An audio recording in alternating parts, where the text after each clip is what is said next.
Bonjour à tous et bienvenue dans cette deuxième série de mini-conférences qui sont consacrées aux mécanismes économiques.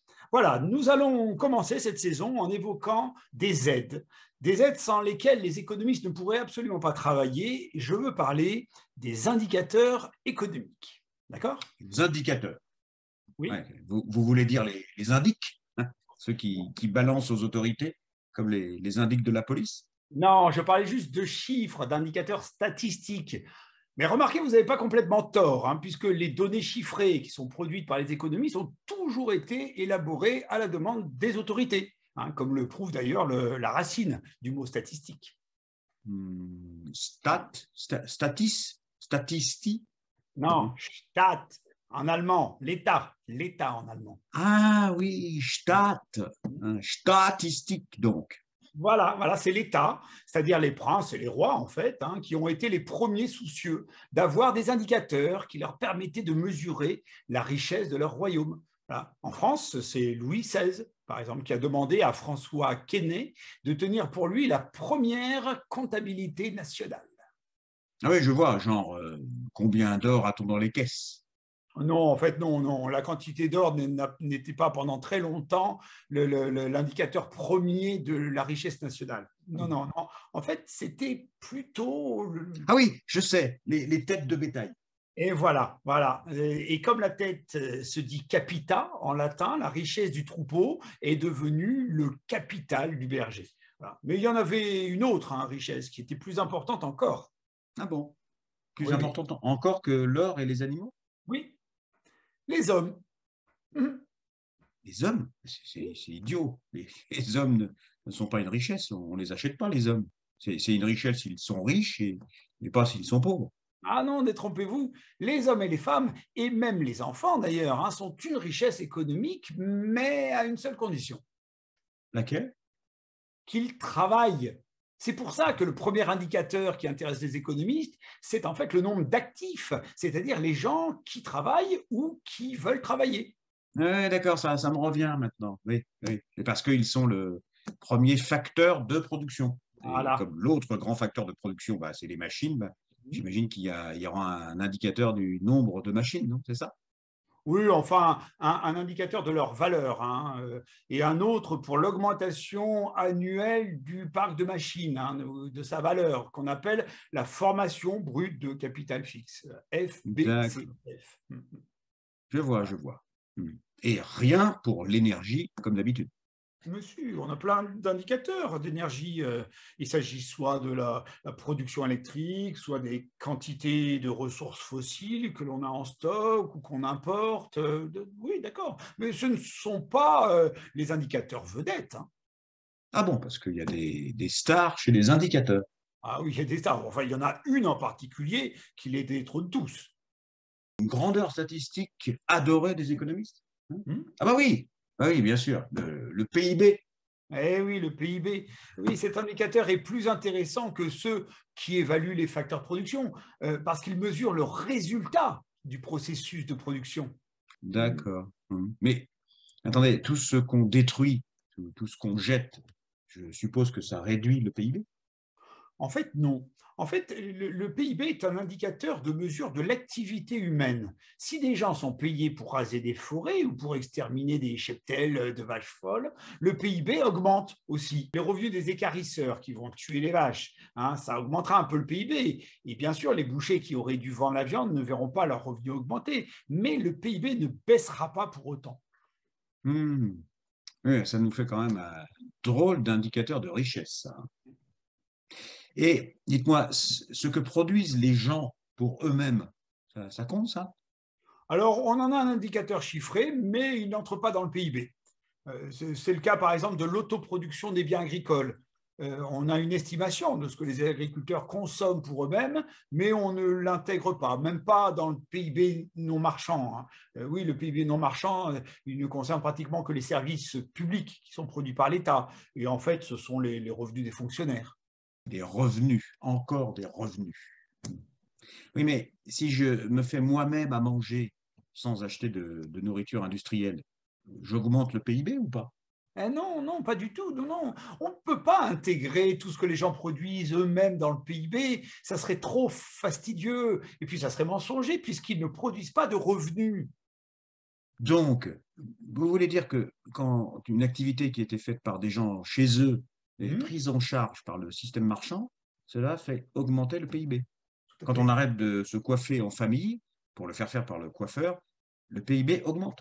Oui, oui, oui, c'est une marchandisation des activités domestiques, hein. Les activités de la maison passent au marché et elles sont enregistrées par le PIB. Tous les pays qui sont entrés dans le capitalisme ont connu automatiquement une forte hausse de leur PIB au fur et à mesure que les activités domestiques devenaient marchandes. Mais ça ne dure pas éternellement, non, parce qu'après, on ne peut plus augmenter le PIB qu'en se faisant coiffer plus souvent, par exemple.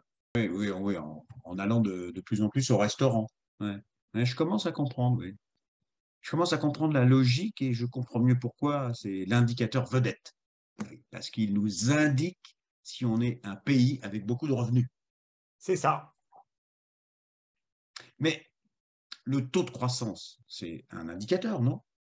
Oui, c'est l'indicateur de la croissance économique. Il dit quelle est la hausse annuelle du PIB.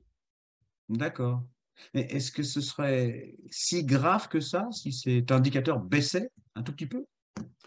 En fait, si on parle de la France qui est un des pays les plus riches du monde, hein, une baisse du PIB n'est pas véritablement une catastrophe, hein. Il nous restera toujours plus de 2300 milliards d'euros à partager entre entreprises, actionnaires, salariés.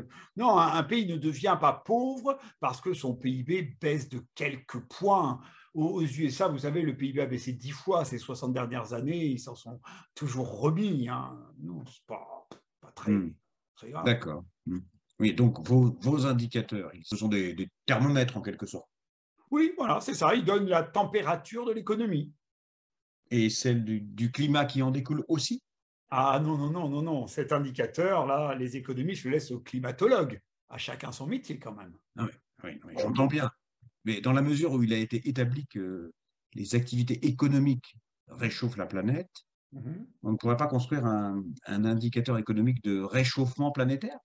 Ben oui, bon, on en a un. Ah bon? Ah, génial. Bah, du coup, on va pouvoir le faire baisser. Et c'est quoi cet indicateur? C'est le PIB. Le PIB? Oui. Bah, donc, pour faire baisser les émissions de CO2, il faut baisser le PIB. Ben, ce serait le plus simple. Ben, sans doute, puisqu'il augmente exactement à la même vitesse que la consommation d'énergie et que les émissions de CO2 qui vont avec. Bah alors, qu'est-ce qu'on attend? On s'y met. Mais Maintenant, on non, attend quoi? mais non, mais parce que organiser la baisse du PIB, ça s'appelle la décroissance. Et j'ai peur que ce ne soit pas un objectif très populaire, vous savez, parce que ça fait baisser les revenus. Voyez, sauf si vous parvenez, bien sûr, à faire augmenter un autre indicateur très séduisant à côté de ça pour faire passer la pilule auprès de la population. Bah, alors, quel indicateur, justement, on pourrait faire remonter? Bah, j'en sais rien, mon vieux. C'est à vous de trouver. C'est vous qui avez remis en cause notre indicateur star. Alors, c'est à vous de le remplacer par un autre, si ça vous chante. Il y en a bien quelques-uns, hein, mais ils dépendent très souvent du PIB. Je ne sais pas, comme l'indicateur de développement humain, l'IDH. Ouais. Non, mais le problème, c'est cette fascination collective pour tout ce qui augmente. Parce que, je ne sais pas, moi, si elle n'existait pas, on se donnerait juste comme objectif de baisser le PIB et basta. Oui, si vous voulez, oui. Il n'y a pas vraiment de bon ou de mauvais indicateur, hein. Il y a juste l'usage qu'on en fait. Regardez par exemple un conducteur automobile, il peut regarder soit son compteur de vitesse, soit surveiller sa jauge d'essence. Attendez, attendez. La vitesse, c'est la hausse du PIB, je comprends. Mais le réservoir, c'est quoi en économie? Et le réservoir, ça serait l'état de nos ressources. Et ça augmente, ça? Ah non, non, non, ça baisse, ça baisse assez vite même. Bah, alors, on fait quoi? Écoutez, le plus sérieux, ce serait de ralentir un petit peu la hausse des indicateurs économiques, le temps d'améliorer nos performances énergétiques. Moi, je vois que ça. Attendez, j'y crois pas. Vous parlez de décroissance? Non, non, non, non, non, non, non, moi je parle de ralentir, d'avancer moins vite, euh, plus prudemment, plus efficacement, en consommant moins de ressources. Vous parlez de reculer. Oui, enfin, oui, ce sont vos indicateurs hein, qui reculeraient. Mais la société, elle ferait un sacré bond en avant si elle détruisait moins le climat et les ressources en baissant le PIB. Oui, peut-être, mais avouez quand même que ça serait étrange de conserver un indicateur qui servirait juste à nous dire dans quel sens reculer. Oui, oui, oui, en effet, ce ne serait pas très stimulant. Et si on arrêtait de tout mesurer, tout simplement? Ah ben là, ce serait la fin des études économiques. Et puis, vous savez, du coup, on avancerait complètement dans le noir, on ne saurait même pas où on va, et je crains du coup qu'on aille dans le mur. Ah bon, parce que depuis 70 ans qu'on a le nez rivé sur nos indicateurs, le PIB et toute sa bande, vous trouvez qu'on a conduit prudemment nos économies? Ouais, c'est pas faux, hein. Ah oui, mais rappelez-vous quand même, hein, l'État, du coup, ne pourrait plus contrôler nos activités, il ne pourrait plus redistribuer les ressources. Ah bon, ah Gênant. bon, et c'est grave ça. Le bonheur des gens n'est pas mesuré par le PIB de toute façon, donc on n'a qu'à leur demander s'ils sont contents de leur vie. Bah, écoutez, votre approche est un peu simpliste, hein. Bon, écoutez, je vous propose qu'on en reparle plus longuement une prochaine fois, si vous voulez bien. Ma parole, mais vous vous prenez pour mon psy? Ah bah, allez savoir, hein. Vous savez, on demande régulièrement aux économistes de remonter le moral des gens. Alors faire Remonter le moral des gens, bah, pour l'instant, à ce jour, c'est raté.